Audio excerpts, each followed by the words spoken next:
So welcome everybody. My name is Tatiana Moutinho. I am facilitator of Transform Europe and I will be moderating today's webinar. Our session aims at presenting our latest publication, which will be made publicly available tomorrow at Transform Europe website. This is a report on the financialization of elderly care homes in six different EU countries: France, Sweden, Germany, Spain, Croatia, and Portugal, and which is authored by a team of 8 researchers and journalists. The study is entitled The Happy Few: How European Elderly Care Has Been Financialized, Who the Trend Benefits, and Which Counterstrategies To Deploy. And to present it, we have here with us Cornelia Hildebrand, Theo Bourgeron, and Ayos Alfagem Ramirez. Cornelia Hildebrand is a German political scientist, consultant at the Institute for Critical Social Analysis of the Rosa Luxemburg Foundation, and co-president of Transform Europe Network. Theo Bourgeron is a Chancellor Fellow at University of Edinburgh, was the coordinator of the report we are presenting today, and is the author of the chapter dedicated to the French case. In the presentation, Ayose Alfagem Ramirez will also take part. He is a PhD candidate in political economy, a teaching assistant in the Department of History, Economics and Society at University of Geneva, and one of the authors of the chapter addressing the Spanish case. During the presentation, if you have any questions or comments, please feel free to post them in the Q&A function so that our speakers can address them later. So without any further ado, I will give the floor to Connie. Welcome, Connie. The floor is yours. Yeah, ladies, gentlemen, dear friends and colleagues, very welcome to the press conference to Transform Europe about the financialization of the elderly care in the European Union. Some words about Transform. Transform Europe is a European foundation, an international and European network and think tank, and we are close to the parties of the European left and also to the left group in the European Parliament. We have almost 40 organizations from 22 countries, and we work on various topics, include the productive transformation, global conflict and migration, the fight against the political right, and we discuss, of course, the challenges of the left strategies. We have been publishing a yearbook for years, and in this year, the new Transform Review with the Jacobin editing house, Brumaire, and we have a whole series of online publication and studies, for example, challenges of the post-coal industry, the far right in the European Parliament, the implication of COVID-19 on women workers in the service sector, and our wonderful study, the 100 Shades of the EU Peripheries, the mapping of the political economy. Today, we would like to present the study about the financialization of elderly care. And why is this topic so important for us? I think everybody has seen in the pandemic has highlighted the problems in the healthcare sector, especially for the older generations. Many people have died from the coronavirus, particularly in the elderly care homes, partly because the situation in the care homes were so difficult for the care workers and also for the elderly. That was not only the lack of vaccination, there was already the shortage of staff and equipment and the inadequate quality of care and co-working conditions and care workers independent of the pandemic. In the time of the pandemic was all this discussed. But the structure problems of the elderly care sector, the consequences of the privatization and the problems of financialization were not really discussed, especially the ownership structure of financialized care service are hardly ever discussed in public. How makes money with care? That was also a question.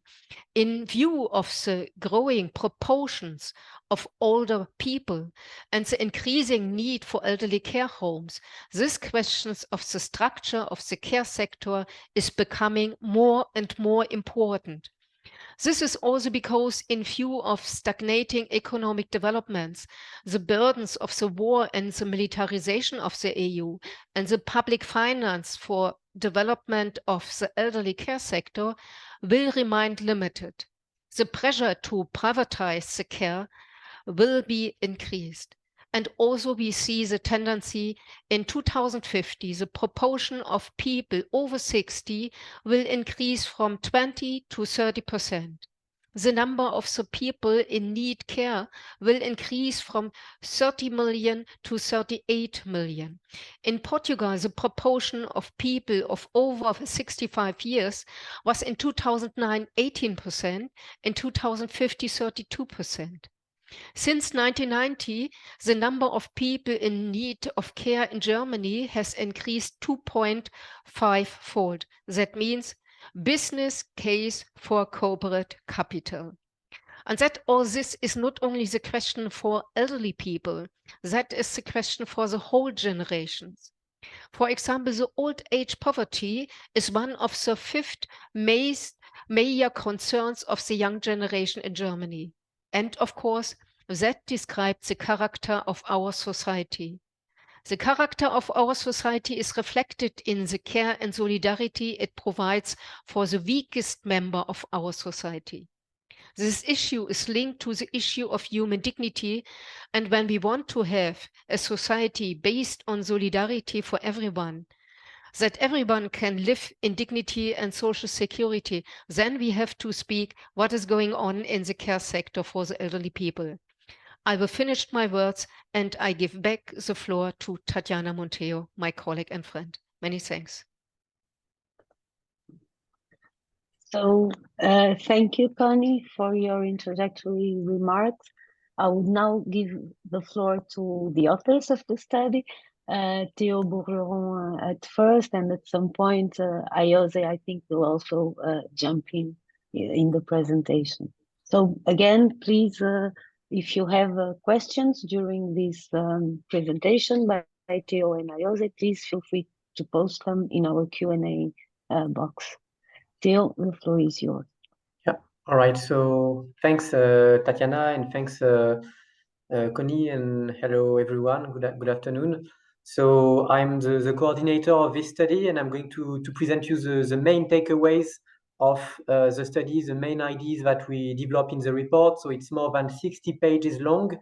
I'm not going to go through all the cases and all the details, but I'm going to present the main takeaways you can get from the report. Is it working well first from the, do you see my slides?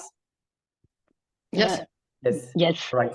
And so, well, the first thing to say is that it's, as you both said, it's an EU-wide report. We are 8 researchers from 6 countries. We have several country cases. So France, and I worked on this, Spain with Ayose, who is here to present the case today, Croatia, Sweden, Portugal, and Germany. And so we have a quite broad overview of how the elderly care sector has been financialized over the past decades. And we have cases that present very different phenomena, very different trends, and that's very useful to understand how this phenomenon goes on an EU level, and to get an idea of what to do to eventually develop counter strategies against the financialization of elderly care. And so I'm going to present the main takeaways of the report. So first, well, this slide, Connie talked about it a bit. I wanted to first describe a bit what we talk about when we refer to the financialization of elderly care. So here we talk about elderly care homes. Actually, the financialization of health is a broader phenomenon. You have private investors that invest in hospitals, in medical medicines, in many other sectors. But here we choose to to focus specifically on one health sector, which is the sector of elderly care homes. And we explain that there are three, we take a quite basic definition of this financialization. We refer to all the forms of financial ownership of elderly care homes. So for instance, when elderly care homes are bought by investment fund, by what people call private equity investment fund, that buy and sell private corporations for a profit, or when big, large corporations of elderly care providers are listed on stock exchange and are then evaluated by financial analysts. That's another type of financialization. And the third type of financialization is when you have financial conglomerates of large numbers of care homes that are not listed on stock exchanges, that are not owned by private equity investment funds, but that are large enough to develop financial policies. And so there have been more and more groups in Europe that have been financialized. If you think about private equity investment funds, you can think about a group called Domus Vie that we will talk in the French case, in the Spanish case, because it's owned by a private equity investment fund and it has many elderly care beds. If you think about stock exchange corporations, you can think about Ambeo, for instance, which is the Swedish leader in the elderly care sector that is listed on the Swedish stock exchange, or Orpea, the French group that is also a European leader of elderly care, and that is also listed on the French stock exchange. And so by financialization, we mean the fact that publicly financed care services are converted into profits by private care companies, and these profits are distributed to their financial investors. So that's what we talk about. And so as we explain in the report, and I'm going to go quickly on this financialization takes place through the use of several devices that are specific to these financial owners, that are, for instance, market concentration. So when such investment-led or stock exchange-led groups buy more and more small care homes all around the country to form very large groups of hundreds of thousands of beds. So this is concentration. And then you have the use of debt leverage. So these financialized groups are very heavily indebted. That's part of an aggressive financial strategy to expand and to distribute dividends to shareholders. And there are other strategies, I'm going to talk about it later, such as selling the real estate, outsourcing some services, and so on. And so in the report, we dig into these various forms of financialization and strategies to describe what is going on in Europe. And so I'm going to talk briefly to give an overview of what can be what it can mean in reality, the financialization of elderly care. So first, I'm going to present very briefly the French case on which I've worked and to give a few numbers. So France is one of the leading countries in the financialization of elderly care in the EU. It's probably even the country where elderly care is the most financialized at the European level, because around 20% of French elderly care beds are currently under financial ownership, either through investment funds or through stock exchange listed companies, which means that 1 in 5 elderly people who live in a care home live in a care home that is owned by a financial investor. And the French case, the financialization has reached such proportions that large French elderly care corporations tend to export the financialized care model to other EU countries, using France as a base for this. So here you have, for instance, on the slide, a description of the biggest French elderly care groups. So you see that the groups have different names because they change names when there are scandals, and there were many scandals after the acute phase of the COVID pandemic. So you have Corillon, which is now called Clariane, which is the French leader. And then you have Orpea, which is now called Emeis, which is the second in terms of bed in France. And you see that these two groups, they have a very large number of beds out of France as well. So for instance, Orpea Emeis has 20,000 beds in France, but it has almost 5 this number in the whole world, which means that it owns a lot of care homes outside France, especially in the European Union, and so that it exports its financialized model.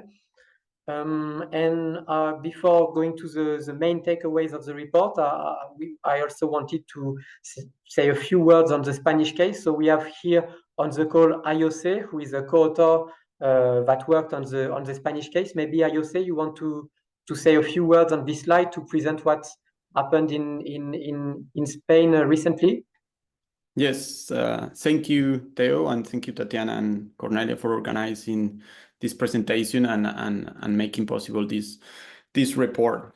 So yeah, about the Spanish case, I would like to highlight a few things, not the whole case, but a few things that I consider important of our contribution to this report. The first thing is that we focus on documenting how financial institutions, and in particular private equity firms, have arrived to this sector starting in 2002. We document a total of 84 acquisitions with private equity firms as the direct acquirer or using an already elderly care home as the acquirer. And in total, as I said, there has been 84 acquisitions with an increase in the number of acquisitions, especially starting in 2014.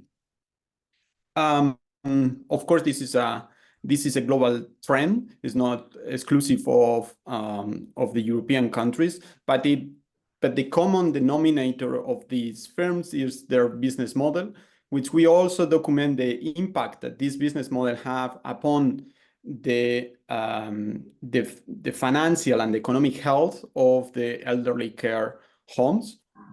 The first part of the business model, as already mentioned by Theo, is their strategy to monopolize the market, and that's why we show that of these 84 acquisitions, many of them have been made as a second acquisition, meaning that the private equity firm is the ultimate parent company and is using another already acquired elderly care home to acquire more houses in the sector with the aim of concentration and monopolizing the market.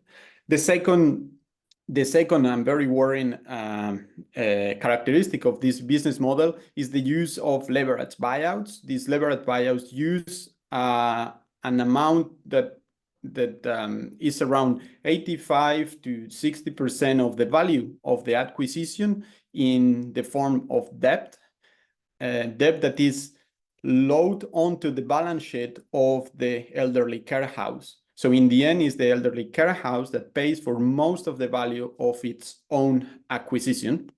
And of course, that puts financial pressure in the managing of the elderly care house. On top of that, private equity firms, and we also document this and show numbers, impose managing fees and other sort of fees, as for instance, rental fees on the elderly care houses, increasing the cost of managing these elderly care houses in detriment of the attention and the service to the elderly person living in the house.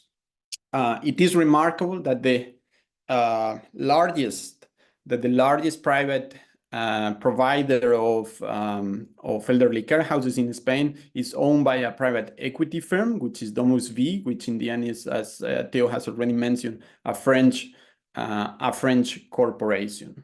This process that has started in the last 2 decades have all the conditions to continue over time and to increase given the regulation of the Spanish elderly care sector, which is the other thing I want to mention now, just a few words, which is that this regulation, in the first place, recognizes that elderly people need attention and that should be provided, but the public puts on hands of the private sector the provision of these services and incentivizes the private provision of these services through several mechanisms. Those mechanisms implies a transfer of money from the public sector to the private sector, guaranteeing that any private provider that wants to establish a private elderly care home is secure the fundings needed to run this place, because as the law recognizes the right for elderly people to have an access to an elderly care home, the public will secure the funding for these spots in the elderly care sector, meaning that these elderly care houses are a healthy business that private equity firms have identified as a perfect business target in their acquisitions. The end result of this model is the table at the bottom of the slide that Theo is showing, in which you can see that the ownership of beds is mainly public, but the management of these beds is mainly private. So privately firms are managing most of the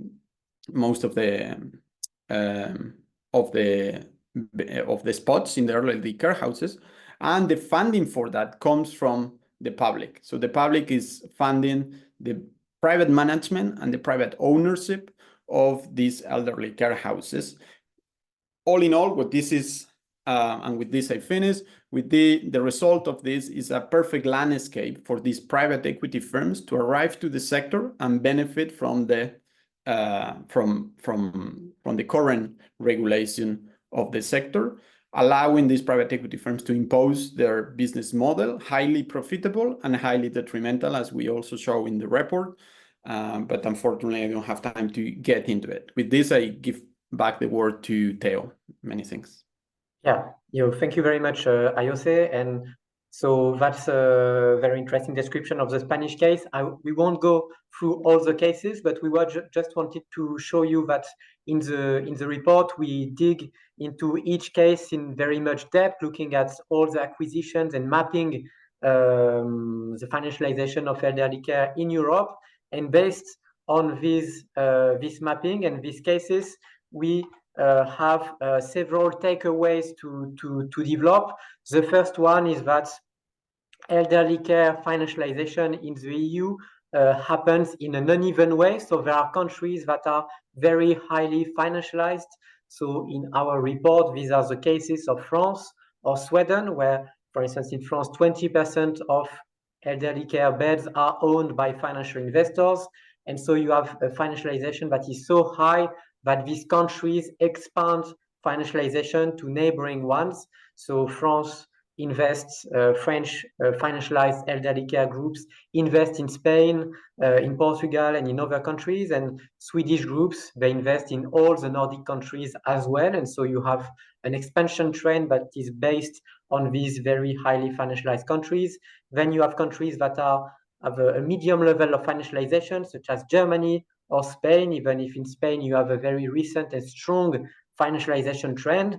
And you have other countries where financialization is quite low, but with a strong trend to an increase in the degree of financialization.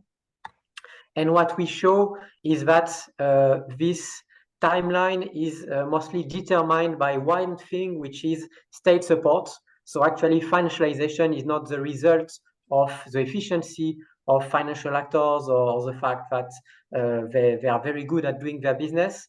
What determines this timeline and this trend is the fact that states at some point decide to support financialization and to develop the for-profit financialized elderly care sector. So in many cases, financialization starts when states decide to fund equally non-profit and for-profit care homes, the latter group being open to financial investments.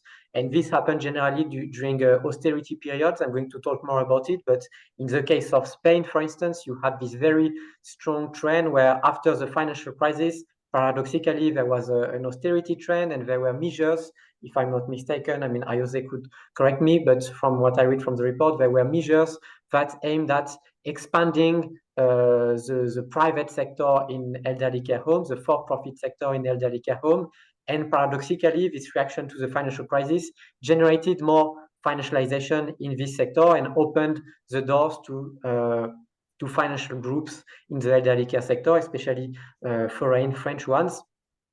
And so as you see with this graph, and as you see with IOS's table, where elderly care homes are publicly subsidized but owned and managed by private investors, you then have an increasing share of public subsidies dedicated to elderly care that goes into the pockets of financial groups.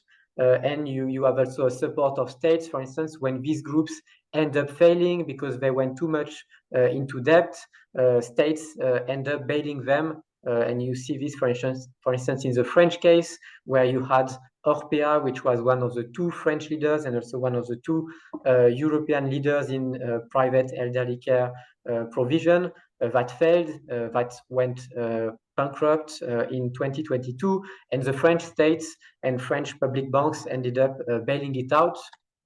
So this is one of the things that we show, this timeline. The second important thing that we want to highlight is the consequences of the financialization of elderly care, and we show that it has consequences on working conditions, patient residents' health, and the organization of these care homes. So first, the organization of care homes. Well, in the traditional way, care homes are organized in such a way that everything is put under one roof in one building. You have care workers and elderly people, the residents, medical doctors, management, cleaning staff, but all are related to one institution. And in the financialized model, you have an immediate splitting of the business in different entities that should each focus on their core business to maximize profitability. And so the first action that financialized groups do when they acquire a care home, for instance, is generally to sell the real estate, to sell the buildings, the walls, to real estate funds or real estate companies, so that they can focus not on owning real estate, but on operating the care home. But you also have an outsourcing of cleaning services, a sort of outsourcing of care workers, because they have an increased share of care workers that are on temporary contracts. And so this financialized way of operating care homes generates detrimental, negative consequences for working conditions of care workers and for the health of patients. So you can see these negative consequences with some of the facts that we develop more in the report. But for instance, if you think about the staff to resident ratio, the number of nurses per patients that are living in the care home, you see that in France, for instance, in private for-profit care homes, it's less than 50 residents per staff, whereas in public care homes, it's, well, no, it's the opposite. Well, you see that the staff to resident ratio is 49 in private care home and 61 in public care homes. So public care homes staff their care homes more. You see that in Croatia, regulation on staff to resident ratios are not respected. You also see that pay is on average lower in for-profit private care homes than in public or non-profit ones. And you see that it has devastating effects on the elderly, because this understaffing, the increased use of temporary contracts and so on, creates institutional abuse, creates institutional neglect of patients. You also have cases of shortages of medical and hygiene materials due to profit maximization, shortages of staff or care equipment, and this leads in the end to regular scandals. And so I talked about the bankruptcy of Orpea in France, but its bankruptcy was provoked by a scandal that related to the conditions of care of patients, which created distrust, and the company was heavily into debt, so it failed. But originally there was a scandal with investigative journalists revealing the very bad conditions of living for patients in these care homes. And so this is the second takeaway that we have in this report. The financialization of elderly care has negative, detrimental consequences on care workers and residents, patients. And so the third takeaway I wanted to highlight is how this trend is not inevitable.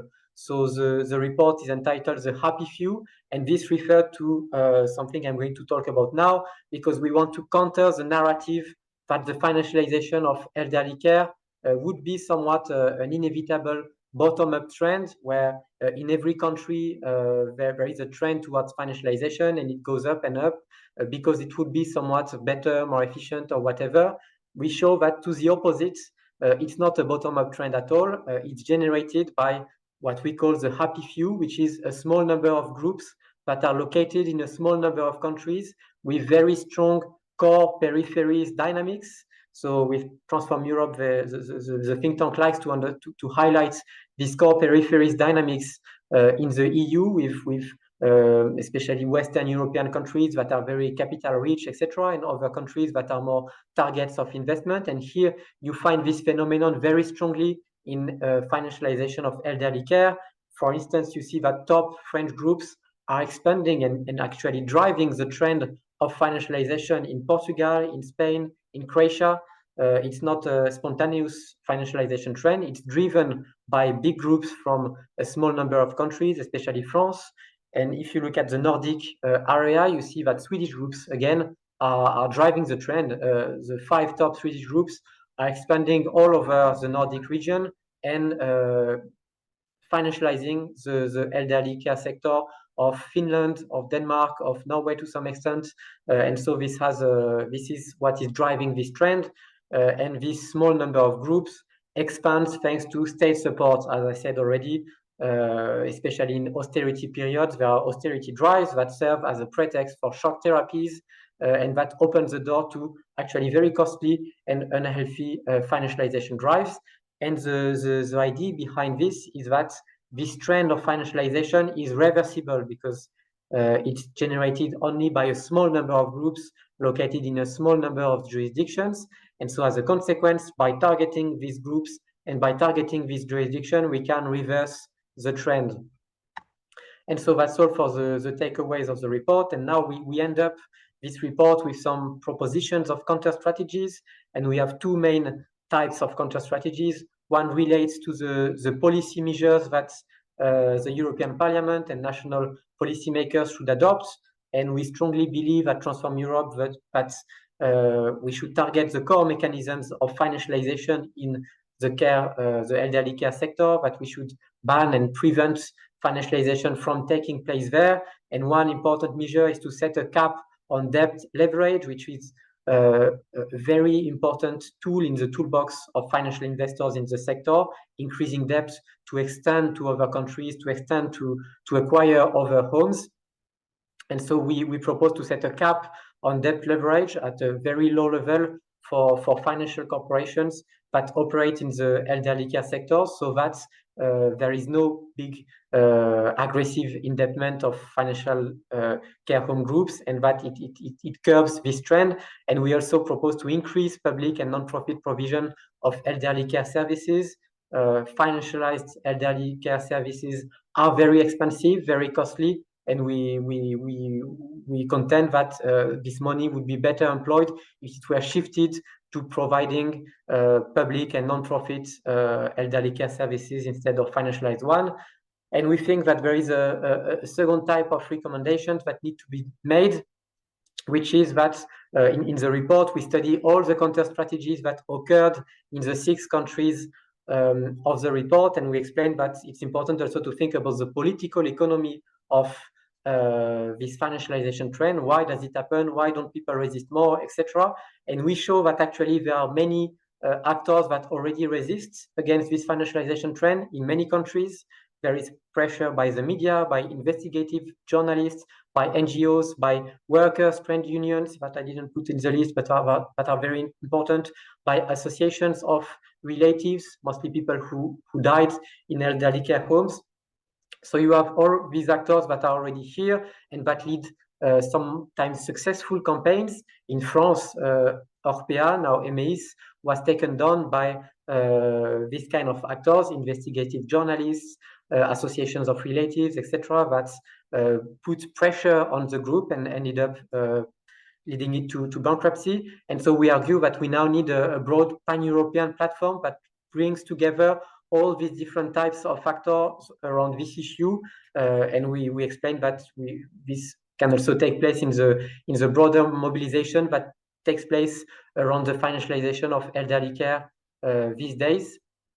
And so that's all, but you will find more examples of successful counter strategies in the report, especially I think about the Swedish case. There are very interesting counter strategies in the Spanish one as well, in the French one. So that's it. And so I think I finished my presentation. And so now the floor is yours for Q&As.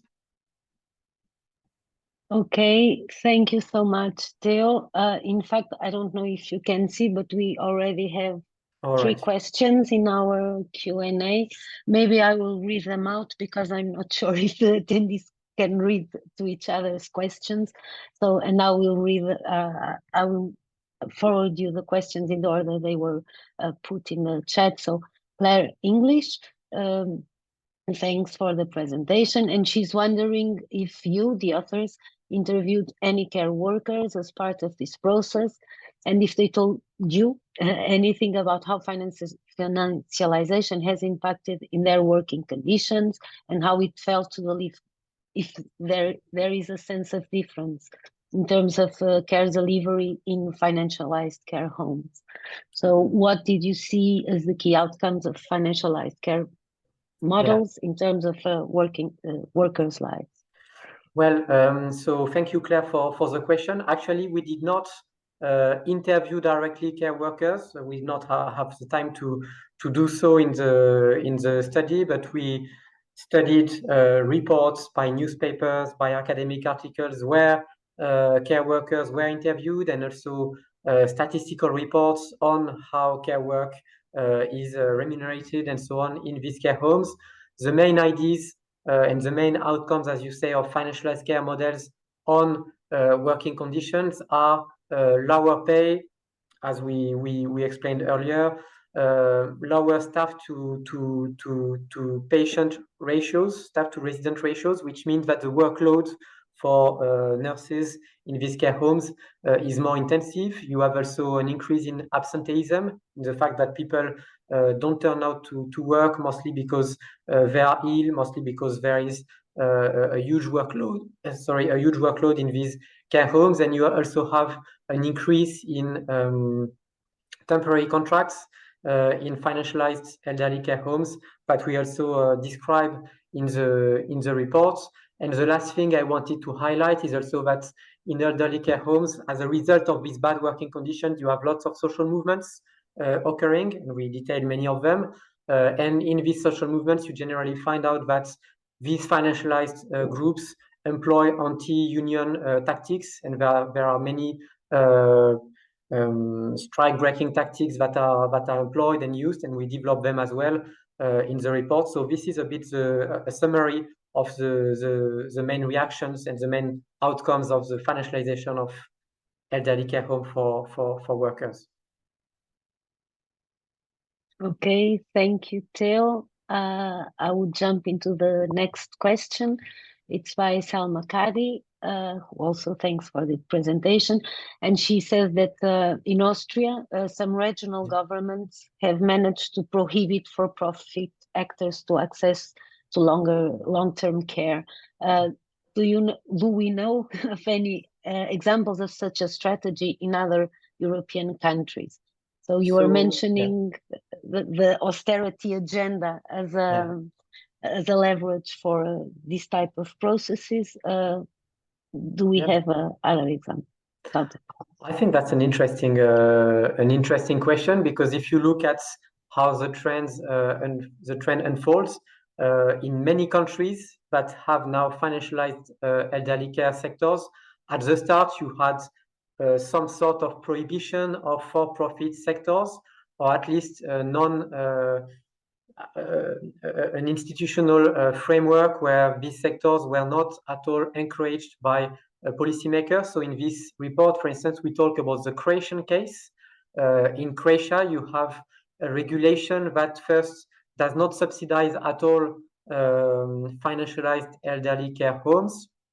So it means that if you create an elderly care home, patients who go there won't get any subsidy to be hosted there, whereas if they go to a public care home, they will have some subsidy. And actually, this kind of framework, it creates a competition landscape where it's very hard for financialized group to develop.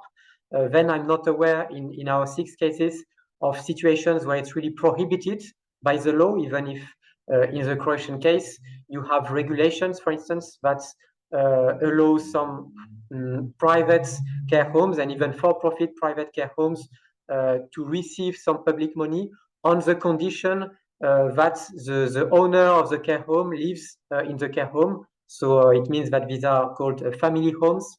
So where someone manages the place where a small number of elderly people live, and it's very hard to hijack because the boss has to live in the house. So this is a kind of regulation that can be effective. But as Tatiana said, very often what you have is that at first you have these regulations that prevent financialization from taking place, and then because of an austerity drive, because of the degradation of health conditions in the public elderly care sector, you have the development of financialized care homes or for-profit care homes. In Croatia, that's actually what we see.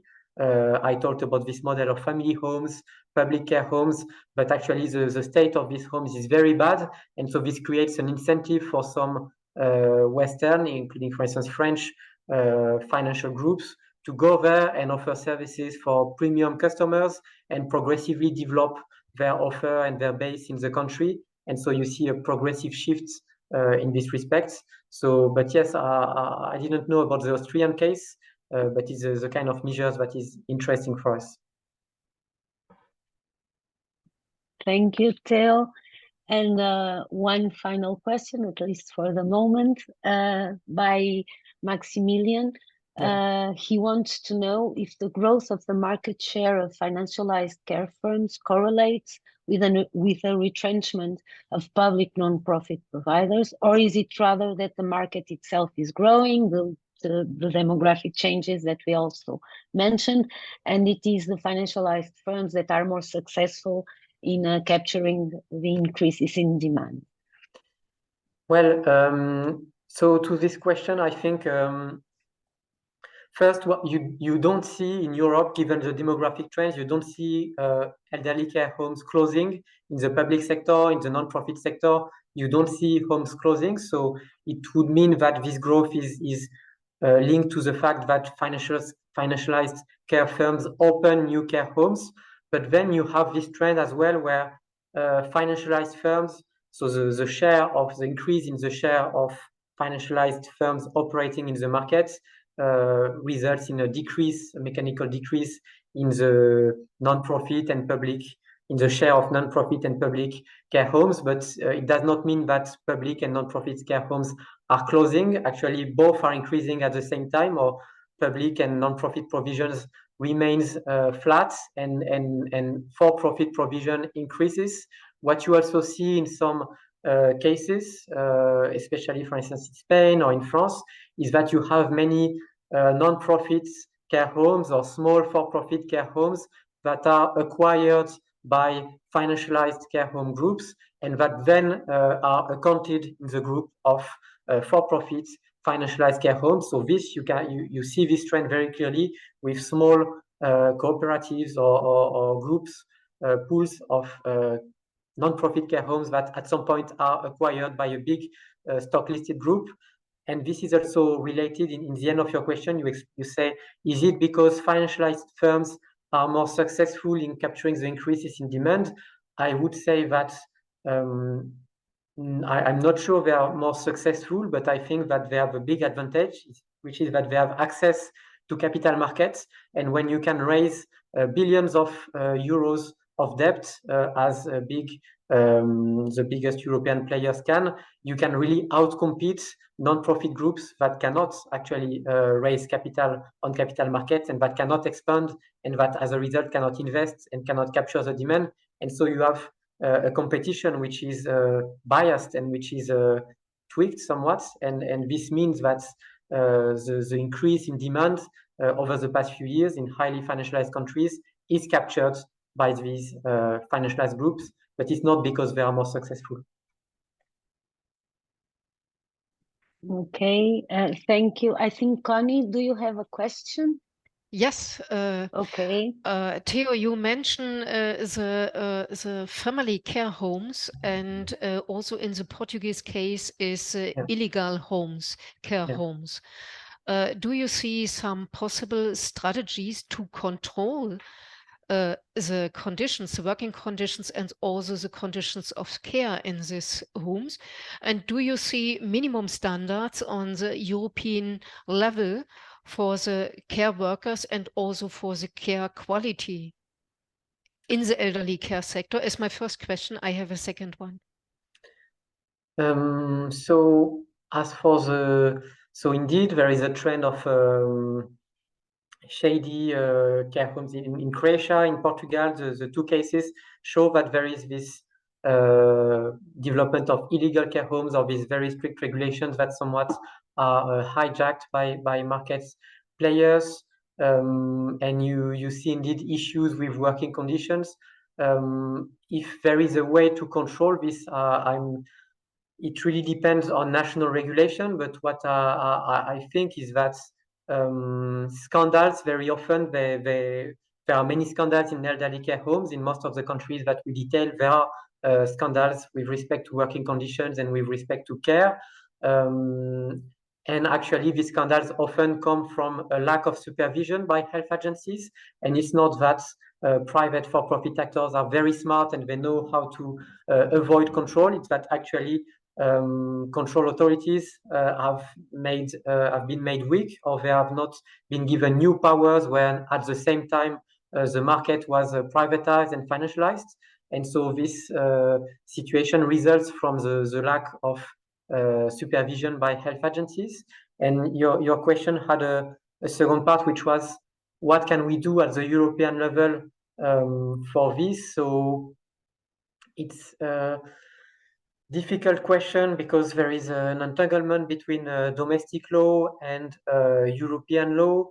I think that to some extent, most of the regulation that open elderly care sectors to financial investments are domestic regulations. So I think first there is a struggle to be led at domestic level, because what we see in our cases is not a big European regulation that would change everything, but successive national regulations. But then if a directive on health services or the provision of essential markets such as health would regulate the sector by imposing bans or on debt leverage and so on, this would certainly help. But I'm not an EU law specialist, so I don't know to what extent it's possible. I know that many things that were impossible before the COVID crisis then became possible. So possibly many things could be done, but I'm not an EU law specialist, so I cannot really answer on this. My second question, I don't see in another question in the Q&A box, is a question. You spoke about au pair. Yeah. Au pair, and the bankrupt in 22. Yeah. And that means... Oh, it's a bit, 22, 23. Yeah, it lasted a few months. Yeah. And that means the instability of such transnational enterprises. And that is not, or has not only the consequences in one country, it has a lot of consequences also in other countries. Yeah. And do you think in such case, normally, I think the counter strategy against the financialization, against such kind of instability should go on? Do you see some measures from the European or national level against such kind of enterprises, against the strategy of financialization and instability? And the second is, do you see maybe also in other countries the same possibility for other companies like au pair? Could be the next bankrupt Poland? Well, I think that indeed, so Orpea went bankrupt because of a mix of public scandal regarding the care conditions and at the same time a very high level of indebtedness that when interest rate increased became really unsustainable for the company. And Orpea was one of the companies in Europe, and actually I think the company in Europe that had expanded the most aggressively. It had 20,000 beds in France, its base, but 96,000 beds worldwide, most of them in the EU actually. And so it had, which means that it had almost 76,000 beds in other EU countries. And so it had fueled this expansion drive through debt. And I think that's also a takeaway of the report, that this trend of financialization, it happens through buyouts, through acquisition of already existing care homes. And these acquisitions, they are based on debt. And this speculative model of using debt to acquire new care homes while servicing big dividends to investors and big interest to banks and debt providers, it's unsustainable. At some point, if you increase the amount of debt, some groups are going to fail. And so what we saw with the Orpea case was not unpredictable. It was highly predictable. If you take the UK, which is another country that was not in the report, you see that they were a bit in advance with the EU with respect to this trend, and that they had many bankruptcies a few years ago. And so it is predictable. And I think indeed other groups will fail. And if you want to know which other groups will fail, you have to look at the interest rates, and you have to look at the level of indebtedness of care home groups. And you can think about Corillon, which is now called Clariane, which is a very large group, which has a lot of debt as well. You can think about Domus V, for instance, which is also in the Spanish dominant player in Spain, an important player in France as well, that also has a big stock of debt. We don't know exactly the amount because it's a private equity-owned group, so there is no transparency on its accounts, but it plays a highly leveraged, debt-fueled game, and so it's a risk as well. And yes, so what happens in one country has an effect on others, and that's why also regulation is needed in core countries where these big groups are located, and at an EU level, because it affects the life of patients and residents in many countries. Thank you, Theo. I don't think we have any more questions in the Q&A, so I will just take these last minutes of our webinar to take from Connie's question regarding this. I think Ayose wanted to say something, no? I saw you. Yeah.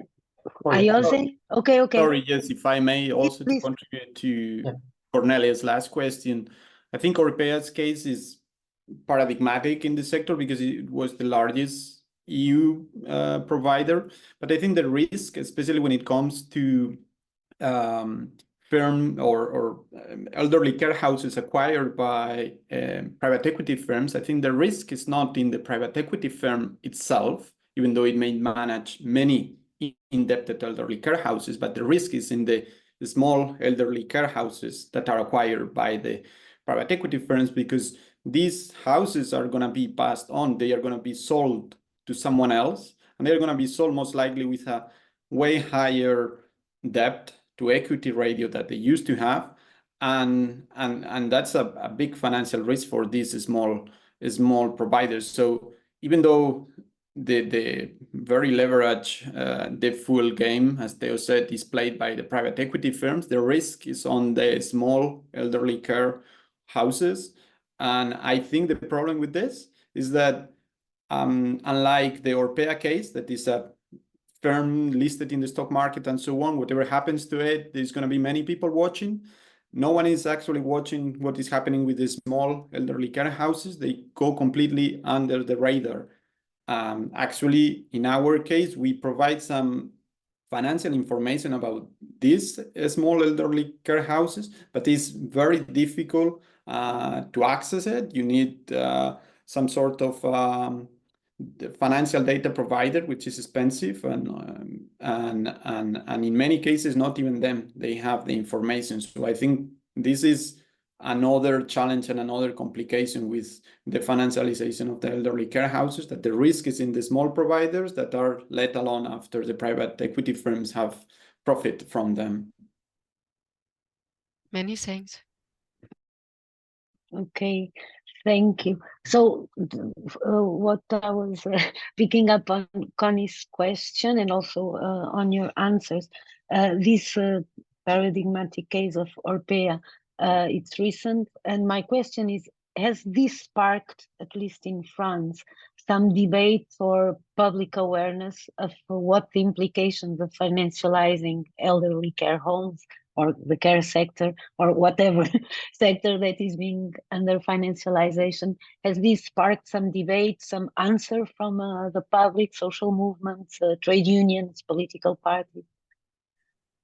Yeah, I think it has raised attention with the public, and I think it has boosted the enthusiasm of trade union movement in the sector and associations of relatives and investigative journalists and so on.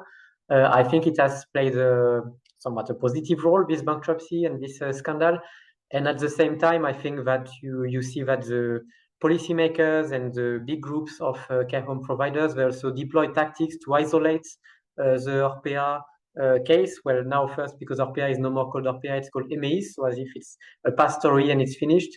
And also because there was a lot of discourses on the fact that it was due to a lack of supervision, or that it was a scandal because we didn't know what was happening. And yet the level of indebtedness that was at the cause of the bankruptcy was known by everyone, and the strategy of Orpea was known by everyone. And in the end, the French state also ended up bailing out the company, so the investors lost a good part of their money, but still the state bailed out the company, and it's still a stock listed company, and it will at some point the state will sell its stake, and it will go back to be a normal stock exchange listed company and a normal financialized care provider. So I'm not sure that it solved structurally things, and I think what would solve the issue in the end would be again what we said, a cap on debt leverage, because Orpea remains quite heavily leveraged, and also